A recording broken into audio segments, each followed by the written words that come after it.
What up? And well met. I'm Mulatto Rance with Muscle and Magicka. And you, my friend, just accepted a quest. You may remember that last week we defeated some misinformation regarding aspartame. Well, it just so happens that I have a talent point that increases experience directly after an enemy has been slain. So, today, we're gonna take a look at carbohydrates. But first, in honor of the fact that we have reached 100 subscribers on the channel, I want to do something a little bit special, and so it is that I offer for your viewing pleasure this blooper from last week's quest. If you replace 2 daily average-sized 12-ounce cans of...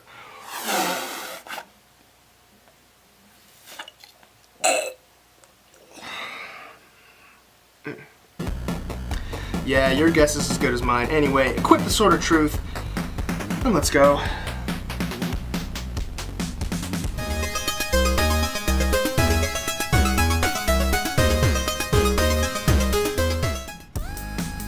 Do carbs make you fat? Yes and no. Got him! But seriously, yes and no. Any macronutrient consumed in excess, whether it's carbohydrate, fat, or protein, can lead to fat gain.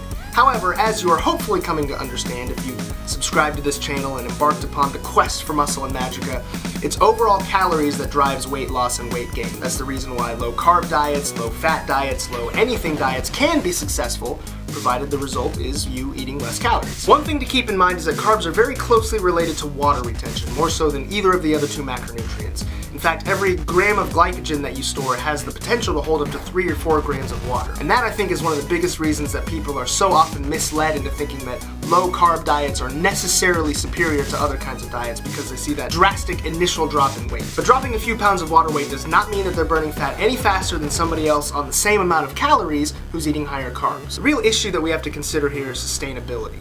The reason that so many people lose weight and immediately gain it right back is the simple fact that they choose short-term approaches instead of long-term solutions. Very few people are going to be able to completely remove or even heavily restrict an entire food group from their diets in the long term. Even in the short term, it can set us up for cravings, unhealthy relationships with food, things that are inevitably going to cause us to rebound and overconsume, setting us back instead of moving us forward. This is why I think that it's much simpler and much more effective to eat the foods we enjoy while monitoring calories, rather than restricting entire food groups arbitrarily and just hoping that it works out. Now, there are those who would look at the title of this video and they would scoff. They would say, of course carbs don't make you fat, you just have to choose the good carbs over the bad carbs. And I would say to them, did you just scoff at me? Now, this topic probably deserves an entire video of its own, but suffice it to say, just like I mentioned in the micronutrient quest, I think that the practice of identifying foods as good and bad is a little bit misguided. And the same thing applies to carb sources. Once we remove the morality from our foods, we begin to realize that there are nutrient-dense carb sources that provide fiber and keep you fuller, and then there are calorie-dense carb sources that digest a little bit faster and don't keep you quite as full.